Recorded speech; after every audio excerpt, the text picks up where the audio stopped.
Hello and god dag mine vanner. I'm Peter and here I'm telling you stories about the most interesting European cars of the 80s and 90s.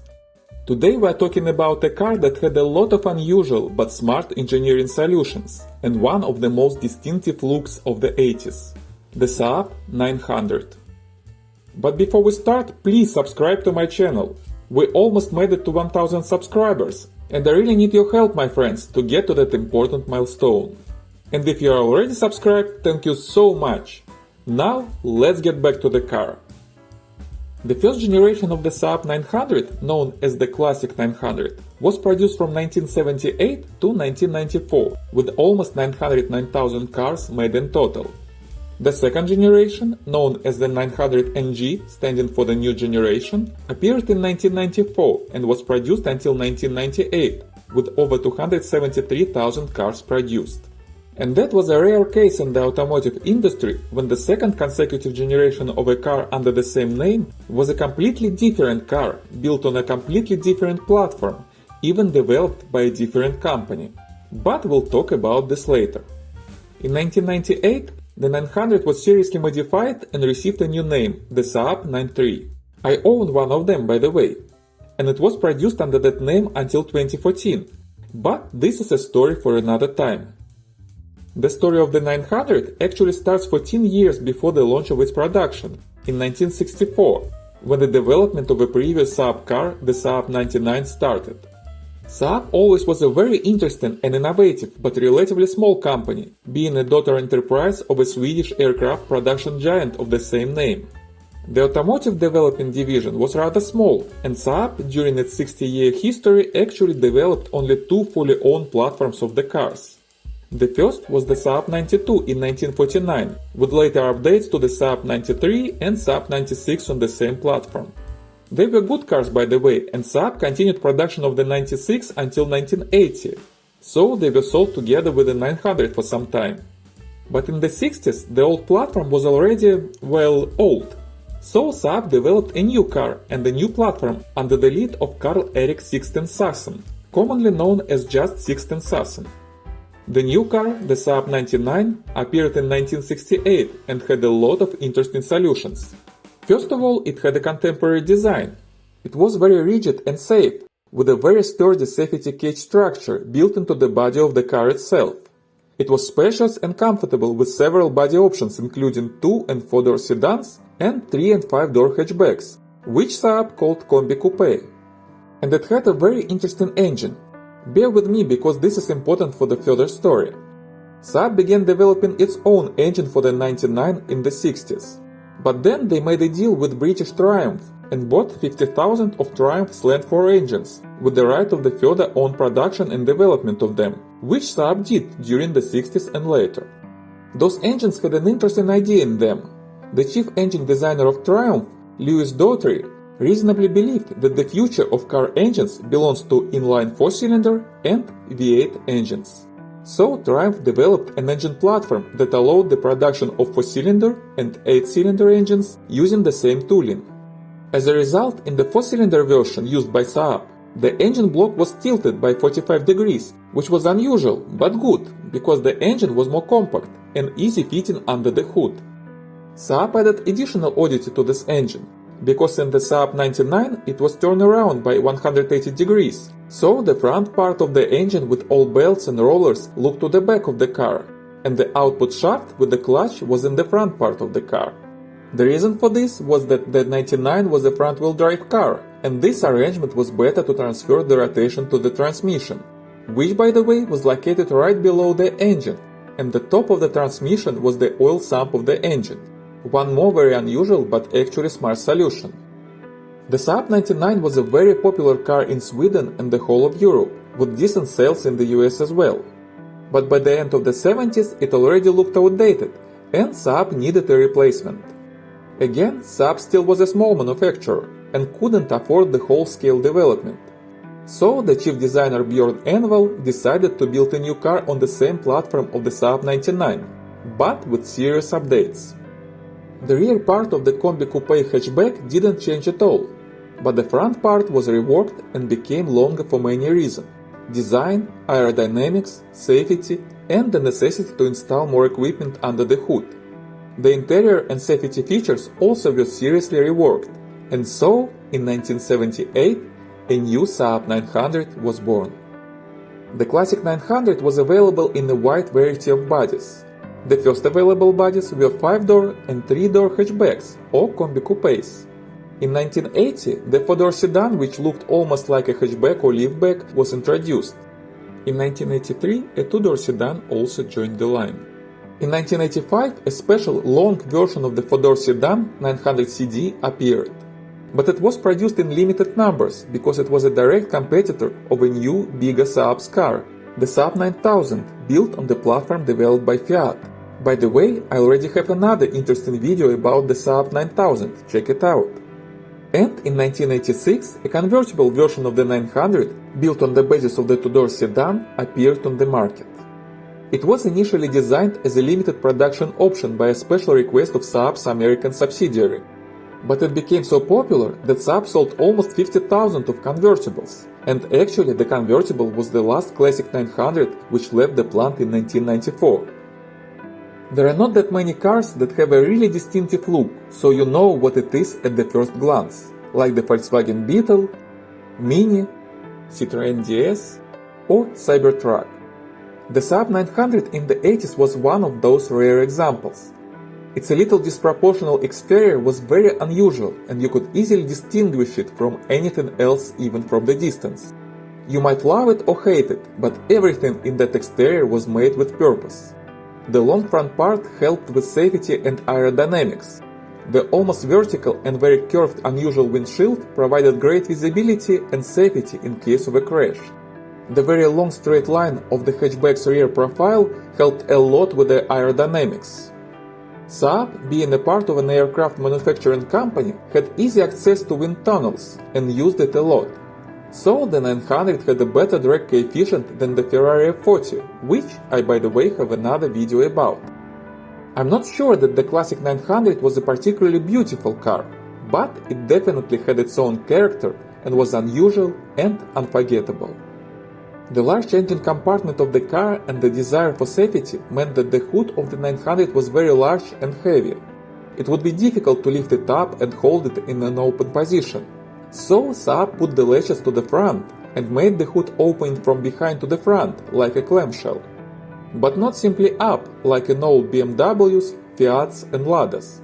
In Saab, you should slide the hood forward and then lift it up. It sounds complicated, but the double action put the hood in a balanced position, and you could easily open it even with one hand. And if you look at the car from the side, you cannot see the door seals under the doors like in other cars. The trick is that the seals are hidden behind the doors, and the bottoms of the doors cover them. That made the body structure more rigid and helped to keep the interior floors clean in bad weather. Those small but interesting details were weird and unusual, but each of them had its own purpose, and it was very smart. The classic 900 was one of the last cars made by engineers and not by marketing guys. And that was very good for owners of those cars, but maybe not very good for profits. Saab made small updates to the 900 almost every model year. But in 1987, a great exterior update brought new headlights, new bumpers, new turn signals and a new front grille. But apart from this and the introduction of different body styles and special versions of the car, the exterior of the 900 stayed unchanged for the whole 16 years of its production and became iconic classics for Saab enthusiasts. Inside, the car had the same approach, unusual but very smart. Saab was the first manufacturer to introduce an ergonomic approach to the positioning of buttons and switches on the front panel, in the same manner as the control panels of aircrafts were designed. The stuff that was used more often, like lights or radio, was positioned closer to the hands and line of sight of the driver. Everything the driver needed was easy to reach, so the driver could use any system of the car without getting distracted from driving. And the whole dashboard was curved and turned to the driver, forming a really comfortable and convenient cockpit. And the quality of the plastic, switches and regulators was very good and pleasant on touch, giving the driver a feeling of a very solid car. Saab was the first to implement in the 900 some new features which are common for us today. for example heated seats or a cabin air filter. When the convertible version appeared, it had a very interesting electric-powered system of folding and unfolding of the convertible top. Maybe not the first in the world, but very rare in family cars, which Saab still was. One interesting feature, however, was unique for Saabs and fighter jets. It was a night mode of the instrumentation. By pressing a special button, you could dim all lights in the car except for the speedometer and warning lights. This could help you at night to concentrate on the most important thing – safe driving through darkness. This useful feature wasn't copied by other car manufacturers, but it was inherited in later Saab models. My 2006 93 Aero also has it. Another interesting feature, the 900 at first had parking brakes that blocked the front wheels and not the rear ones like in other cars. The idea behind that was also smart. Most of the weight of the car was above the front wheels, so blocking them and not the rear ones gave more chances to keep the car immovable on a hillside. But Saab dropped this idea in 1988 to unify the brake systems of the 900 and the 9000, so the later 900s had the parking brake on the rear wheels. In general, the 900 was a really comfortable car with a good driving position, comfortable seats and enough space for the whole family. It was a family car after all, and before all. So, despite of rather sporty character of the car, you had a lot of room for your everyday or holiday needs. The 900 had a large trunk space in all bodies and folding rear seats even in sedans. So you could load really a lot of luggage in your Saab in Stockholm and go to the beach in Spain in summer or for skiing in France or Finland in winter. The hatchbacks had a really huge trunk opening, making it easy to load everything you wanted inside your 900. The company Topola even produced campers that you could install directly in your 900 in just 30 minutes by removing the rear hatch. I can't remember any other passenger car with such an option. And the 900 was a very safe car too. Saab performed 19 different types of crash tests during the development of the car. The body structure incorporated a hidden safety cage like in racing cars. The pillars and roof were reinforced to prevent any damage in case of rollover. The car had specifically designed crumple zones and collapsible steering column to prevent damage to the driver. Soft materials inside the car were used for the same reason. The signature feature of Saabs, the positioning of the ignition lock between the front seats, also appeared for safety reasons, to protect the driver's knee from getting hurt by the ignition key. The classic 900 also had the first in the world asbestos-free brakes and disc brakes on all wheels. Later cars could also have an optional ABS and airbags. When we speak about car safety, we usually recall Volvo, but actually in the 80s, the Saab 900 was named the safest car in the world by many experts. Unfortunately, all that wasn't enough to keep the company afloat. The automotive division of Saab, Saab Scania by that time, at the end of the 80s financially struggled, and they couldn't afford to develop a new car to replace the 900. After a new restructuring, the passenger car division again became autonomous, separated from Scania, which produced trucks, and 50% of the new company was acquired by General Motors in 1989. It looked like a win-win situation. GM got a European manufacturer with a strong brand reputation and presence in the European market. And Saab received a significant investment and got access to GM's engineering resources. That marriage didn't end well 20 years later, but that's a completely different story. In 1993, the classic hatchback 900 was discontinued, and the next year the convertible followed its path. But in the same 1994, a new Saab 900 was introduced. It is known as 900 NG, or 900 New Generation. It was a completely different car. The new 900 was built on the platform of Opel Vectra and the Vauxhall Cavalier. A legend says that General Motors wanted the new 900 to be just a slightly updated batch-engineered version of the Opel Vectra. But the engineers of Saab went much further and significantly redesigned and re-engineered the car. When the result was presented to GM, its bosses were not happy, but it was too late to change something. So the new 900 went into production. There is some ill attitude towards that car in the society of Saab fans. Well, yes, it wasn't true Saab, fully developed in Sweden. But so what? The engines of the 99 and the first 900 also were first designed in the UK. I would say that the 910G maybe wasn't so iconic, cool and wild as the first 900, but it wasn't a bad car. It was actually a very good car too. It did lose some signature features like sealless doors or a curved windshield, but it was better equipped and still was a quality, comfortable, reliable and fast car. The engineers of Saab had a lot of experience in adapting foreign platforms to their brand standards. Don't forget the also iconic Saab 9000, which shared the platform with the Alfa Romeo 164, Fiat Croma and Lancia Thema. The new 900 received a more common for front-wheel drive cars transversal positioning of the engine, but the old good Triumph Saab engine itself still was used, but received a serious update. And speaking of the engines, let's see what both generations of the Saab 900 could offer to their owners. For the first generation, only inline 4-cylinder Triumph-derived engines were available in several variations. From the start, the car got the range of 2-liter engines from the Saab 99, known as the B engine, with single overhead camshafts and 8 valves.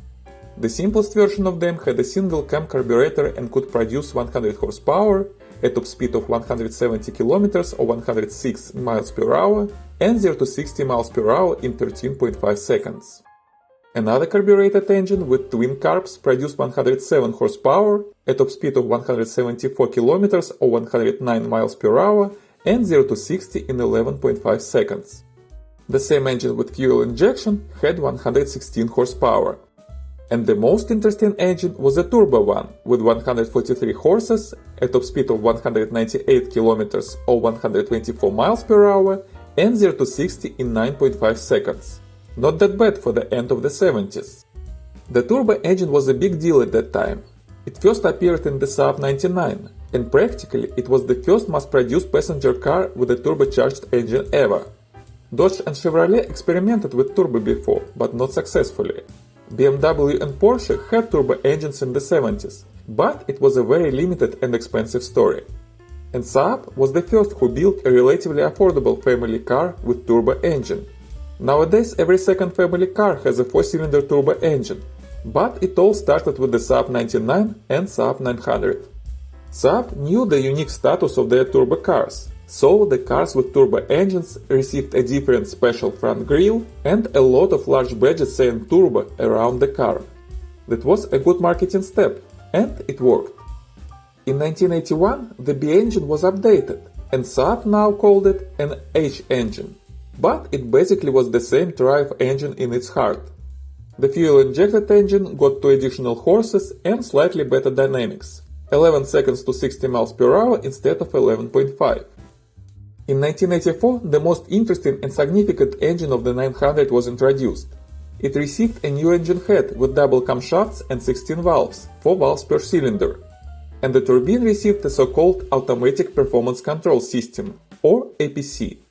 It automatically changed the pressure in the turbine as needed. It allowed using a lower quality fuel without a risk of the engine damage. And at the same time, with a fuel of higher quality, it increased the air pressure and the performance of the car. That was another very big step in the evolution of turbo engines, which resulted in the possibility of using turbochargers in regular passenger cars today. Well, Saab at the time was in marriage with Scania, and engineers of Scania knew a lot about turbochargers, which they used in their trucks. So the car with 16 valves and turbo APC engine had 160 horny ponies, a top speed of 208 km or 130 miles per hour, and 0 to 60 in about 8 seconds. You could maybe expect better performance figures from a turbo car, but Saab didn't pursue the top speed numbers. Instead, the car had very decent torque and could give you a lot of power and dynamics at low speeds, exactly what you needed for city driving. It was a powerful but intelligent force. There were several other versions of the same engines available throughout 16 years of production, with various types of fuel injection, low-pressure turbo, high-pressure turbo, and intercooled turbo. Also, various settings and options were used for different markets, but all of them were based on the same good old engine of the Saab 99. By the way, the H engine was used by Saab until 2009, and still is in use on some Chinese cars produced by Beijing Automotive Group. In 1991, Saab introduced a slightly enlarged version of the same engine, with a 2.1-liter displacement and 16 valves. That engine produced 138 horsepower, a top speed of 198 km or 124 miles per hour, and 0 to 60 in 9 seconds. It was quickly phased out in Europe due to environmental and tax regulations, but was available in other markets until 1993. For the new generation of the 900, started in 1994, Saab used the same updated 4-cylinder H engines with fuel injection and turbo, but it also received a V6 engine from GM. The first engine was the 2-liter one with 8 valves, 130 horsepower, a top speed of 189 km or 118 miles per hour, and 0 to 60 in 10 seconds. The second naturally aspirated engine had 2.3 liters, 16 valves, 150 horses, a top speed of 198 km or 124 miles per hour, and 0 to 60 in 9.5 seconds. Next, there were two turbo 2-liter engines, one with a low-pressure turbo and 150 horses, and the other one with a high-pressure turbo. The high-pressure version produced 185 horny ponies, a top speed of 219 km or 137 miles per hour, and 0 to 60 in decent 7.5 seconds. And the last available engine was a naturally aspirated 2.5-liter V6 one, which Saab shared with the top version of Opel Vectra, Opel Omega, and Opel Calibra, which I have another video about. It was a good and smooth engine, but not the most reliable one. In the 900, it produced 170 horses, a top speed of 208 km or 130 miles per hour, and 0 to 60 miles per hour in 8.5 seconds. At the start of sales, the Saab 900 was offered with a 4-speed manual gearbox or a 3-speed automatic transmission. In 1981, the 4-speed manual transmission was replaced with a 5-speed gearbox. Saab wasn't the first manufacturer who offered the 5th gear, but before the 900 it was an option mostly for sports cars like the Porsche 911 or the Fiat 124 Sport Spider. And Saab was one of the first manufacturers who installed it on family cars, the 99 and later 900. The Saab 99, by the way, still was produced and sold in parallel with the 900 until 1984. The 5-speed gearbox was very good. The shifting of gears was sharp and pleasant, and the gear ratio was wide enough to avoid unnecessary frequent shifting. The manual cars had an interesting feature. You couldn't take the key out of the ignition unless you switched to the reverse gear. For the new generation, the 5-speed manual transmission was updated and improved. It was so successful that the GM later used it in several Chevrolet and Saturn cars. Another option was a 4-speed automatic transmission from ZF Friedrichshafen, known for its durability and smooth shifting. It was also used in many BMW, Jaguar, Volvo and Alfa Romeo cars. And one more, quite unique transmission option was available for the 900NG from the start of the sales to 1997. It was a semi-automatic transmission under the name Sensonic. It operated like a manual stick-shift gearbox, but the clutch was applied automatically, so the driver didn't have a clutch pedal. That was an interesting idea and it made sense for regular driving. But drivers had a lot of difficulties trying to park on steep slopes because the clutch disengaged at the moment when the gas pedal was released, and this could make the car to roll unintentionally, causing a lot of troubles and even small collisions. Plus, the gearbox wasn't very reliable. In addition, the cars with Sensonic cost about 15% more than cars with a regular manual transmission, so that option wasn't very popular, and only about 20,000 cars with it were sold during the whole period of production. Both generations of the Saab 900 were very reliable and long-living cars that could survive many hundreds of thousands of miles. The 900s were comfortable and well-thought-out cars. They were very practical and spacious for their class. They were comfortable and convenient both for short everyday city rides and for long journeys. They had good seats and very good heaters, so you could feel there like at home in any weather. They did have many unusual quirky details, but they all had their purpose, and many of them were later replicated in cars of other manufacturers. At the same time, the 900 was a very well-engineered and built car, going way beyond its family status. It had decent dynamics, especially in turbo versions, and it had great suspension, steering and brakes. The first 900 was a surprisingly stable and balanced car that perfectly held the road as if it was on rails. The second generation was built on another platform, which was never known for particularly sporty feeling in its Opel's reincarnation. But the engineers of Saab did a lot to make that car run fast and smoothly, in accordance with its newly obtained luxury status. It competed with the BMW E36 and looked very decent in that competition. Of course, when we speak about the Saab 900, we first recall the first generation of it. It's understandable. The Mark I cars had more personal character. They were unique and unusual in everything, starting from their look and ending with engineering solutions and small details. They had awesome sound. They had pleasant dynamics and handling, with great torque on low revs convenient for city driving. They were safe. And they were very rigid, with a very thick metal, which unfortunately was prone to rust in cold climates. Saab in its marketing materials called it the most intelligent car ever built, and that was correct. It was definitely one of the most interesting, uncommon and technically stuffed cars of the 80s.